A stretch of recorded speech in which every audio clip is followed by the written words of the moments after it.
Hello दोस्तों, maths करने YouTube channel में आपका स्वागत और अभिनंदन है। और आज हम पशु परिषद भर्ती के अंतर्गत इन विज्ञान में परमाणु के बारे में अध्ययन करेंगे। ठीक है, और पहले पार्ट 1 में भी हमने परमाणु बारे में पढ़ा था और आज पार्ट 2 में भी हम परमाणु बारे में अध्ययन करेंगे। और इसमें सबसे पहले देखो, पदार्थों में कौन कौन से अवस्थित कण होते हैं उसके बारे में अध्ययन करेंगे।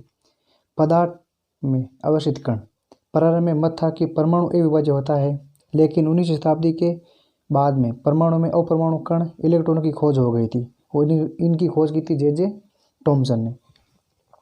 परंतु इलेक्ट्रॉन से पहले ही धनावेशित विकिरण केनाल रे 1886 में गोल्डस्टीन इसके द्वारा खोज कर दी गई थी। ठीक है, और धनावेशित विकिरणों द्वारा दूसरे अपरमाणु कणों की खोज हुई जिन पर आवेश इलेक्ट्रॉन के विपरीत तथा द्रव्यमान इलेक्ट्रॉनों की अपेक्षा 2000 गुना अधिक था, जिसे प्रोटॉन कहा गया। और प्रोटॉन को धनावेशित किरणें या केनाल किरणें भी कहते हैं। अब देखो, इलेक्ट्रॉन को ई ऋणावेश से दर्शाते हैं और इनकी खोज की थी जे थॉमसन ने। इलेक्ट्रॉन का आवेश होता है -1 और इलेक्ट्रॉन का द्रव्यमान होता है नगण्य। इसी प्रकार से प्रोटॉन को पी धनावेश से दर्शाते हैं और इसका खोज की थी गोल्डस्टीन ने। प्रोटॉन का आवेश होता है +1 और प्रोटॉन का द्रव्यमान होता है 1 इकाई। अतः ऐसा माना गया कि परमाणु प्रोटॉन वे इलेक्ट्रॉन से बने होते हैं। प्रोटॉन परमाणु के भीतर स्थित होते हैं। जो प्रोटॉन होते हैं वो परमाणु के भीतर स्थित होते हैं। और अब एक परमाणु के सिद्धांत। और यदि आपको ये कंटेंट अच्छा लगता है तो आप इस चैनल को प्लीज़ सब्सक्राइब कर लीजिए। सर्वप्रथम रासायनिक संयोजन के नियम इन्होंने प्रतिपादन किया था लवाजी एंड जोसेफ एल प्रोस्ट ने।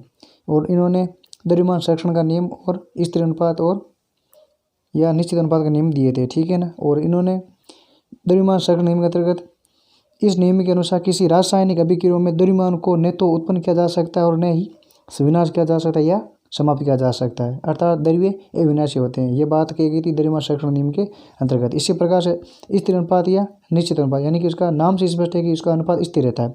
किसी रासायनिक यौगिक को चाहे किसी भी विधि या स्रोत से प्राप्त किया जाए या उसमें उपस्थित तत्वों का द्रव्यमान सदैव निश्चित होता है।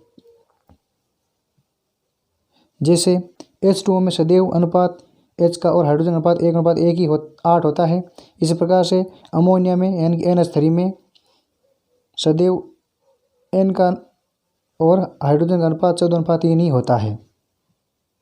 अब हम सबसे पहले पढ़ेंगे परमाणु का डाल्टन सिद्धांत। ठीक है, तो परमाणु की खोज की थी डाल्टन ने।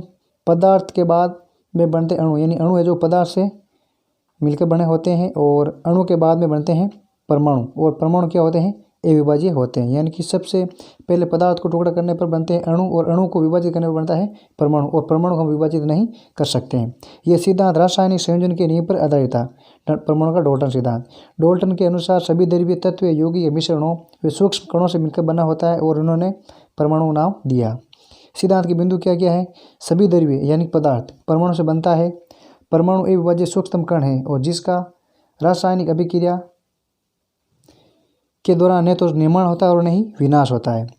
तीसरा बिंदु, किसी एक तत्व के सभी गुणधर्म समान होते हैं लेकिन भिन्न भिन्न तत्वों के गुणधर्म भिन्न भिन्न होते हैं। यानी कि एक तत्व के गुणधर्म होते हैं समान लेकिन भिन्न भिन्न तत्वों के गुणधर्म होते हैं भिन्न भिन्न। भिन्न तत्वों के परमाणु परस्पर निश्चित अनुपात में संयोग कर यौगिक का निर्माण करते हैं, वो भी पूर्ण संख्या में निर्माण बनाते हैं। किसी यौगिक में परमाणु के सापेक्ष संख्या एवं प्रकार निश्चित होते हैं, यानी किसी यौगिक में परमाणु के सापेक्ष संख्या और प्रकार वो निश्चित होती है। परमाणु में इलेक्ट्रॉन व प्रोटॉन की खोज होने से डाल्टन का परमाणु अविभाज्य सिद्धांत है वो गलत साबित हो गए थे। इसका अर्थ यह हुआ कि भाई डाल्टन ने परमाणु सिद्धांत खोज करके की थी, लेकिन उन्होंने ये पता नहीं लगाया कि भाई परमाणु के अंदर और भी कुछ तत्व हैं। लेकिन इनके बाद में परमाणु में इलेक्ट्रॉन और प्रोटॉन की खोज हो गई थी, इसलिए इनका सिद्धांत है वो क्या हो गया? गलत साबित हो गया। अब देखो, परमाणु संरचना के अंतर्गत पहला सिद्धांत है थॉमसन का परमाणु मॉडल। यानी थॉमसन ने परमाणु संरचना का पहला मॉडल प्रस्तुत किया, यानी कि थॉमसन ने परमाणु संरचना का प्रथम मॉडल प्रस्तुत किया था और इस मॉडल का नाम है किसमिस के एक ही तरह था और एक था त्रिभुजीय मॉडल। किसमिस के एक ही तरह के अनुसार कैसे कि परमाणु धनावेशित गोला है और इलेक्ट्रॉन किसमिस के एक में लगे हुए सूखे मेवे की तरह थे। यानी कि परमाणु तो धनावेशित गोला है और उसमें इलेक्ट्रॉन को किसमिस के एक में जो सूखा मेवा है ना उसके तरफ होते हैं। उसी प्रकार से बिखरे हुए होते हैं। और तरबूज के अनुसार तरबूज का लाल भाग जो हम खाने योग्य होते हैं, ठीक है ना, वो तथा धनावेश भाग और तरबूज के बीज है वो इलेक्ट्रॉन की तरह व्यवहार करते हैं। अब देखो थॉमसन के परमाणु मॉडल के बिंदु, परमाणु धनावेशित गोला होता है और उसमें इलेक्ट्रॉन है वो धन से होते हैं, यानी कि परमाणु क्या होता है, धनावेशित गोला होता है और इलेक्ट्रॉन है उसमें धन से होते हैं। थॉमसन ने कहा कि परमाणु विद्युत रूप से उदासीन होता है, यानी कि परमाणु क्या होता है, उदासीन होता है, क्योंकि इसमें धनावेश व ऋणावेश का आवेश समान माना गया, यानी कि थॉमसन ने धनावेश और ऋणावेश को दोनों समान माना, इसलिए उन्होंने कहा कि भाई ये परमाणु विद्युत उदासीन होता है। थॉमसन के परमाणु मॉडल की कमी या सीमाएं, इसमें माना गया कि परमाणु का द्रव्यमान पूरे परमाणु में समान रूप से फैला रहता है, यानी कि परमाणु द्रव्यमान है वो पूरे परमाणु में समान रूप से फैला रहता है, जो कि रदरफोर्ड के मॉडल की व्याख्या नहीं कर पाता है। कौन सा मॉडल, थॉमसन का मॉडल। अब है रदरफोर्ड का परमाणु मॉडल, इसमें सबसे पहले है एल्फा कण। एल्फा कण धनावेशित व द्विआवेशित हीलियम कण होते हैं और इनका द्रव्यमान 4 यूनियन होता है। एल्फा कण पर्याप्त मात्रा में ऊर्जा होती है, यानी एल्फा कणों में क्या होती है, पर्याप्त मात्रा में ऊर्जा होती है।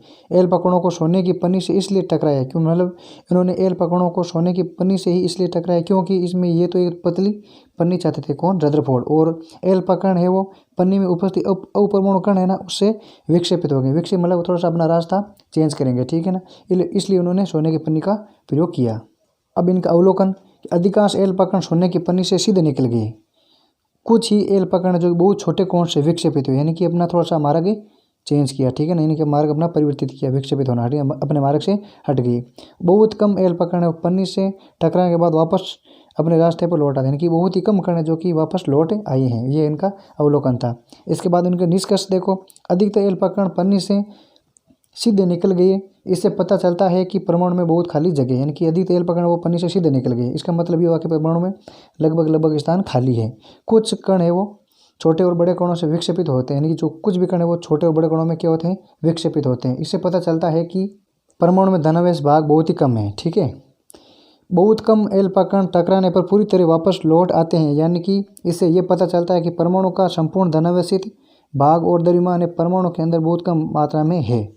ये है परमाणु मॉडल के निष्कर्ष। रदरफोर्ड ने इसके आधार पर निष्कर्ष निकाला कि नाभिक की त्रिज्या है वो परमाणु की त्रिज्या से 10⁵ गुना छोटी होती है, यानी कि नाभिक की त्रिज्या परमाणु की त्रिज्या से, यानी कि इसमें परमाणु को त्रिज्या बड़ा बताया गया है और नाभिक की त्रिज्या को छोटा बताया गया है रदरफोर्ड ने। अब रदरफोर्ड का मॉडल देखो, परमाणु का संपूर्ण द्रव्यमान, यानी कि संपूर्ण द्रव्यमान नाभिक में होता है, यानी कि उसके केंद्र में होता है और नाभिक एक धनावेशित भाग है, इसको नाभिक में धनावेशित भाग माना गया। नाभिक को नाभिक के चारों वर्ताकार मार्ग में इलेक्ट्रॉन चक्कर लगाते हैं, जो मतलब इलेक्ट्रॉन चक्कर लगाते हैं उस पथ को या मार्ग को कहते हैं हम कक्षाएं। नाभिक आकार परमाणु के आकार की तुलना में छोटा होता है, यानी कि नाभिक का आकार छोटा होता है, परमाणु का आकार होता है बड़ा, अर्थात नाभिक का आकार छोटा और परमाणु का आकार होता है बड़ा। अब देखो रदरफोर्ड के परमाणु मॉडल की कमियां, परमाणु के स्थायित्व की व्याख्या नहीं कर पाया, कौन, रदरफोर्ड का परमाणु मॉडल, यानी कि परमाणु स्थायित्व नहीं होता परमाणु का। इलेक्ट्रॉन के स्थायित्व की व्याख्या नहीं कर पाया, अर्थात इलेक्ट्रॉन वर्ताकार कक्षा में चक्कर तो लगाता हुआ अपनी ऊर्जा को विकृत करेगा, अपनी ऊर्जा को उत्सर्जित करेगा, अपनी ऊर्जा को त्यागेगा, और जिससे इलेक्ट्रॉन की ऊर्जा धीरे धीरे क्या होगी, कम होती जाएगी और अंत में नाभिक से टकरा कर नष्ट हो जाएगा, जबकि ऐसा नहीं होता। यह है परमाणु रदरफोर्ड मॉडल की कमी।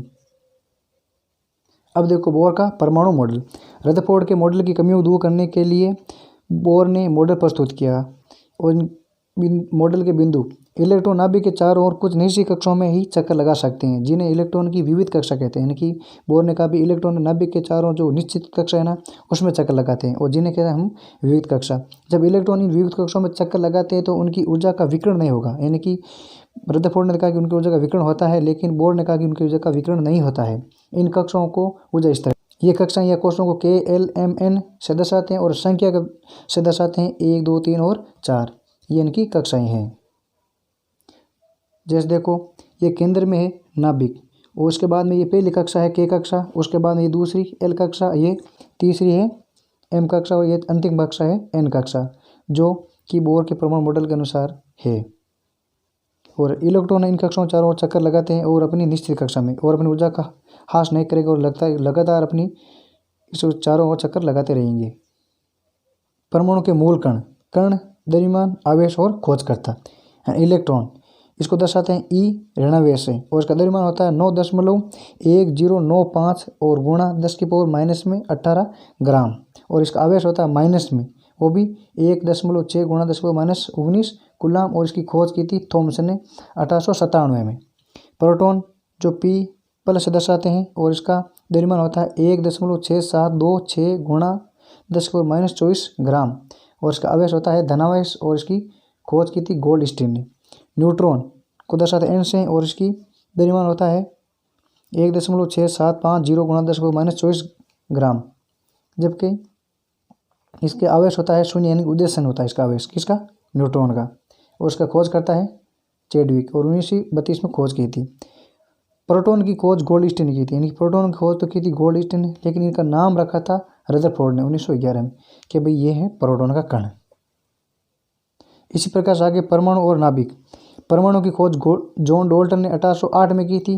परमाणु के अंदर धनावेशित भाग होता है, यानी कि परमाणु है वो धनावेशित भाग होता है, क्योंकि परमाणु के केंद्र में प्रोटॉन न्यूट्रॉन होते हैं। परमाणु के अंदर में प्रोटॉन होते हैं और न्यूट्रॉन भी होते हैं। परमाणु के नाभिक में अपरमाणु कण प्रोटॉन होता है, जो परमाणु है ना उसके नाभिक में अपरमाणु कण प्रोटॉन भी होता है। परमाणु के बाहर इलेक्ट्रॉन चक्कर लगाते हैं।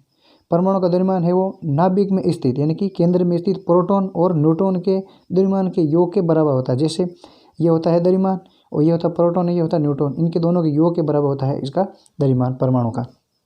अब है नाभिक। नाभिक की खोज रदरफोर्ड ने की थी एल्पकण परीक्षण के प्रयोग से। परमाणु के केंद्र में नाभिक होता है। नाभिक धनावेशित भाग होता है, यानी कि नाभिक होता है धनावेशित भाग, क्योंकि नाभिक में होता है प्रोटॉन, जो प्रोटॉन होता है धनावेशित भाग, इलेक्ट्रॉन जो ऋणावेश होता है जो कि बाहर चक्कर लगाते रहते हैं। अब देखो कक्षों में इलेक्ट्रॉन का वितरण किस प्रकार से होता है। परमाणु की विभिन्न कक्षों में इलेक्ट्रॉन के वितरण के लिए बोर व बेरी ने नियम दिए, यानी कि परमाणु में जो विभिन्न कक्षा है ना उस पर विभिन्न कक्षों में इलेक्ट्रॉन का वितरण किस प्रकार से होता है, इसके लिए बोर बेरी ने एक नियम दिया था। ठीक है, किसी कक्षा में उपस्थित अद्वितीय में इलेक्ट्रॉनों की संख्या 2n² होती है, यानी कि कोई कक्षा है इसमें अद्वितीय में इलेक्ट्रॉन है वो 2n² की तक ही रह सकते हैं या 2n² की संख्या होती है, और n कक्षा की संख्या ऊर्जा स्थिर होता है, अर्थात 2n² का ये नियम कहलाता है प्रथम नियम। जैसे देखो k कक्षा में n बराबर 1 k कक्षा होती है, जहाँ पर 2n यानी कि n में 1 रख दिए तो प्रथम कक्षा में 2 इलेक्ट्रॉन रह सकते हैं।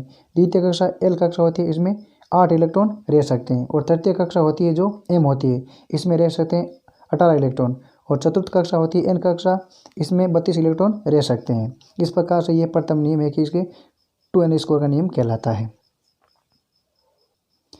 सबसे भारी कोश में इलेक्ट्रॉनों की अधिकतम संख्या कितनी होती है, 8 होती है, यानी कि सबसे भारी कोश है ना उसमें इलेक्ट्रॉनों की अधिकतम संख्या 8 होती है, और इससे ज़्यादा इलेक्ट्रॉन हो गए तो वे उसी अगली कक्षा में चले जाएंगे। तीसरा बिंदु, कक्षाएं क्रम के अनुसार बढ़ती है। पहले भीतरी कक्षा बढ़ती है, उसके बाद में अगली वाली कक्षाएं क्रम के अनुसार बढ़ती चली जाएगी। जिससे ये उदाहरण है, और जहाँ पर k कक्षा, l कक्षा, m कक्षा और n कक्षा ये क्रम के अनुसार बढ़ती रहेगी। जैसे देखो हाइड्रोजन में पहले k कक्षा में 1 इलेक्ट्रॉन आएगा, क्योंकि परमाणु संख्या भी 1 है और उसमें 1 इलेक्ट्रॉन होता है। इसी प्रकार से हीलियम में 2 होता है, तो ये क्योंकि पहले कक्षा में 2 इलेक्ट्रॉन रहते हैं इसलिए इसमें 2 इलेक्ट्रॉन आ जाएंगे। लिथियम में 3 होता है, तो पहले k कक्षा में 2 इलेक्ट्रॉन आएंगे, क्योंकि पहले कक्षा में 2 इलेक्ट्रॉन भरे जाते हैं। इसके बाद में अगली कक्षा में भरे जाते हैं 8 इलेक्ट्रॉन, जिसमें 1 आ जाएगा। इसके बाद में बेरिलियम में 2 और बोरान में होता है 2 और 3, कार्बन में और नाइट्रोजन में ऑक्सीजन में 2 और 6 रहते हैं, जबकि 9 नंबर है परमाणु क्रमांक जिसका 2 और 7 रहते हैं। नियोन में रहते हैं 10 और 8, यानी कि अंतिम कक्षा में 8 इलेक्ट्रॉन रह सकते हैं, जो कि एल कक्षा में। ठीक है, उसके बाद में सोडियम आता है, जो कि एल कक्षा में 8 इलेक्ट्रॉन रह सकते हैं, और उसके बाद एम कक्षा है उसमें रह सकते हैं 18 इलेक्ट्रॉन।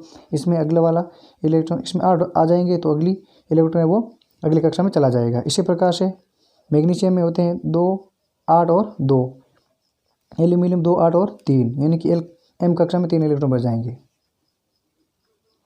इस प्रकार से ये सिलिकॉन है, फास्फोरस है, सल्फर है, क्लोरीन है, आर्गन है और कैल्शियम और तक भरे जाएंगे इलेक्ट्रॉन। ठीक है ना, और ये जो कि 2, 8, 18, 32 का नियम है ना, वो केवल 1 से लगाकर 18 तत्व तक ही लागू होगा। इसके बाद में वापस वही प्रक्रिया वापस चालू हो जाएगी। जैसे ये पोटेशियम है, इसमें 2, 8 और इसमें 18 नहीं बढ़ जाएंगे, इसमें वापस 8 इलेक्ट्रॉन बढ़ जाएंगे, और अगला इलेक्ट्रॉन है वो अगली कक्षा में चला जाएगा। जो सबसे भारी कोश में अधिकतम 8 इलेक्ट्रॉन ही रह सकते हैं। देखो संयोजकता, किसी तत्व के सबसे भारी कोश में उपस्थित इलेक्ट्रॉन की संख्या कहते हैं संयोजकता।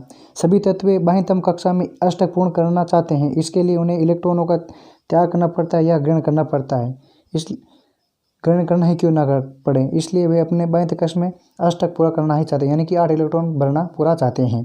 जैसे हाइड्रोजन, लिथियम और सोडियम के बाहरी कक्षा में एक इलेक्ट्रॉन होते हैं, अतः ये 1 इलेक्ट्रॉन को त्याग सकते हैं, जबकि ये 7 इलेक्ट्रॉन ग्रहण नहीं कर सकते हैं। 7 इलेक्ट्रॉन ग्रहण करने के लिए बहुत ज़्यादा ऊर्जा की आवश्यकता होगी, इसलिए ये 1 इलेक्ट्रॉन त्याग करके धनायन ग्रहण कर लेंगे या धनायन हो जाएंगे। इसी प्रकार से फ्लोरीन के बाह्य कक्ष में 7 इलेक्ट्रॉन होते हैं, जो कि 7 इलेक्ट्रॉन त्यागने की बजाय वे 1 इलेक्ट्रॉन ग्रहण आसानी से कर सकता है, क्योंकि 7 इलेक्ट्रॉन त्यागने के लिए उसको बहुत ज़्यादा ऊर्जा की आवश्यकता होती है। अब देखो परमाणु संख्या यानी कि जेड। परमाणु के नाभिक में प्रोटॉन उपस्थित होते हैं। परमाणु है ना, उसके नाभिक में प्रोटॉन उपस्थित होते हैं। एक परमाणु में उपस्थित प्रोटॉन की संख्या परमाणु संख्या जेड को दर्शाती है। परमाणु संख्या या परमाणु क्रमांक कहते हैं। परमाणु संख्या को जेड से दर्शाते हैं, प्रोटॉन को पी से दर्शाते हैं। इसी प्रकार से किसी तत्व के सभी अणुओं की परमाणु संख्या समान होती है, यानी कि किसी तत्व के सभी अणुओं की संख्या वो परमाणु संख्या समान होती है, अर्थात जितनी परमाणु संख्या जेड यानी होती है उतनी ही प्रोटॉन की संख्या होती है। जैसे देखो कि जेड बराबर पी, यानी कि प्रोटॉन संख्या और परमाणु संख्या लगभग बराबरी होती है, और एक परमाणु में जितने प्रोटॉन होते हैं उतने ही क्या होते हैं, इलेक्ट्रॉन होते हैं। अर्थात जितनी परमाणु संख्या उतने ही प्रोटॉन, और जितने प्रोटॉन उतने ही इलेक्ट्रॉन, यानी कि जेड, पी और ई ये तीनों क्या होते हैं, इनकी संख्या बराबर होती है। अब देखो द्रव्यमान संख्या। एक परमाणु के नाभिक में उपस्थित प्रोटॉन और न्यूट्रॉनों की संख्या के योग को हम कहते हैं द्रव्यमान संख्या।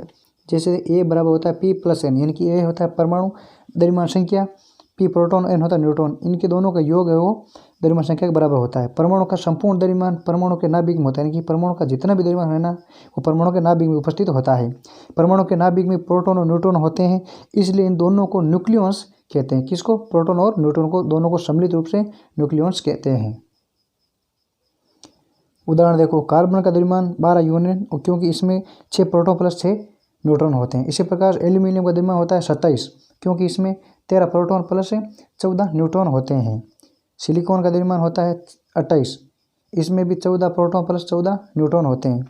सोडियम में 23 होता है इसका द्रव्यमान, और इसमें 11 प्रोटॉन प्लस 12 न्यूट्रॉन होते हैं। इसलिए आपको द्रव्यमान संख्या और परमाणु संख्या को याद रखना बहुत ज़्यादा जरूरी है। इसमें से हर एग्जाम में प्रश्न जरूर बनता है। द्रव्यमान संख्या ए, तत्व का प्रतीक और परमाणु संख्या में क्या संबंध होता है। देखो, तत्व का प्रतीक बीच में लिखा जाएगा और यहाँ पर नीचे लिखा जाएगी परमाणु संख्या, और सबसे ऊपर लिखी जाएगी द्रव्यमान संख्या। जैसे जेड परमाणु संख्या होती है और एक्स होता है तत्व का प्रतीक, और ए होता है द्रव्यमान संख्या। जैसे नाइट्रोजन में देखो 7 है, नाइट्रोजन 14, यानी कि परमाणु संख्या 7 और तत्व का प्रतीक एन, नाइट्रोजन ही है, और द्रव्यमान संख्या होती है 14। अब देखो एक क्वेश्चन, इलेक्ट्रॉन में प्रोटॉन की संख्या 8 है दी गई, तब हम परमाणु संख्या किस प्रकार से ज्ञात करेंगे। दिया गया है प्रोटॉन इलेक्ट्रॉन 8, हम जानते हैं कि जेड बराबर पी होता है, और तब जेड, पी और ई तीनों ही बराबर होते हैं, तब परमाणु बार प्रोटॉन प्लस न्यूट्रॉन दोनों का सम्मिलित रूप होता है। और हमें दिया गया है पी बराबर ई बराबर 8, तो इसके बराबर जेड होता है। परमाणु संख्या 8 है जो ऑक्सीजन है, ठीक है। तो द्रव्यमान इसका क्या होगा कि ऑक्सीजन का द्रव्यमान संख्या होती है 16, क्योंकि परमाणु क्रमांक 8 तो द्रव्यमान संख्या होती है 16, तो ये है वो मान है वो इस सूत्र में रखेंगे। तो यहाँ पर 16 हो जाएगा। ए पी होते हैं अपन 8 दिया हुआ है, और एन हमें ज्ञात करनी है, एन बराबर 8 हो जाएगा। तो ये जी न्यूट्रॉनों की संख्या। इसी प्रकार से आप सल्फर का भी ज्ञात कर सकते हैं, जिसमें जेड और ए तो दिया हुआ है, और आपको न्यूट्रॉन, प्रोटॉन और इलेक्ट्रॉन संख्या ज्ञात कर सकते हैं। अब देखो सम स्थानिक, यानी कि उसका स्थान समान होता है। ऐसा तत्व जिनकी परमाणु संख्या या परमाणु क्रमांक समान हो, द्रव्यमान संख्या होती है भिन्न भिन्न, वो कहलाता है समस्थानिक।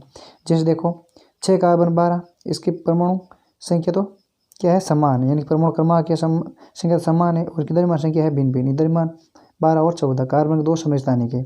इसी प्रकार से क्लोरीन के भी 2 समस्थानिक है, 17 क्लोरीन 35 और 17 क्लोरीन 37। इसी प्रकार से हाइड्रोजन के 1 हाइड्रोजन 1 जो प्रोटियम कहलाता है, 1 हाइड्रोजन 2 जो कि ड्यूटेरियम कहलाता है, और 1 हाइड्रोजन 3 जो कि ट्राइटियम कहलाता है, ठीक है।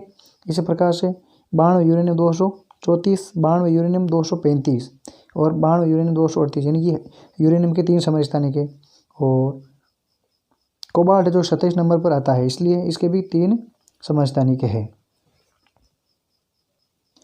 समस्थानिकों रासायनिक गुण तो होते हैं समान, लेकिन उनके भौतिक गुण क्या होते हैं, अलग अलग होते हैं। अब देखो समस्थानिकों के अनुप्रयोग। यूरेनियम 235 समस्थानिक का उपयोग परमाणु भट्टी में होता है। कोबाल्ट 60 समस्थानिक का उपयोग होता है कैंसर में। प्रकाश आयोडीन 131 समस्थानिक का उपयोग गोंगा रोग के उपचार में होता है। समभारिक यानी इसका मतलब वो इसका परमाणु भार समान होता है। जैसे की परिभाषा, ऐसे तत्व जिनकी द्रव्यमान संख्या तो समान, यानी परमाणु भार समान, लेकिन परमाणु वो संख्या वो क्या होती है, भिन्न भिन्न होती है। जैसे कार्बन में 6 कार्बन 14, नाइट्रोजन में 7 नाइट्रोजन 14, क्योंकि इनकी द्रव्यमान संख्या तो समान है, लेकिन परमाणु संख्या वो दोनों क्या है, भिन्न भिन्न है। आर्गन 18 40 और 14, पोटेशियम 40, यानी कि द्रव्यमान संख्या समान और इनकी परमाणु संख्या भिन्न भिन्न है। तो इस प्रकार हमने परमाणु के सिद्धांतों के बारे में अध्ययन किया, जिसमें भाई रासायनिक संयोजन के नियम है, डॉल्टन का परमाणु सिद्धांत है, और थॉमसन का परमाणु सिद्धांत है, रदरफोर्ड का है, बोर का सिद्धांत है, और इलेक्ट्रॉन किस प्रकार से कक्षा में भरे जाते हैं और कौन कौन सी कक्षा होती है। और प्रथम नियम है कि 2n² होता है, बोर का प्रथम नियम। इसी प्रकार से परमाणु संख्या है, परमाणु क्रमांक है, और उसका द्रव्यमान किस प्रकार से ज्ञात करते हैं, इलेक्ट्रॉन संख्या, न्यूट्रॉन संख्या। तो यदि आपको ये कंटेंट अच्छा लगता है तो आप चैनल को प्लीज़ सब्सक्राइब कर लीजिए। अब हम मिलेंगे अगले कंटेंट के साथ, तब तक के लिए ओके, थैंक यू, धन्यवाद, थैंक्स फॉर वॉचिंग।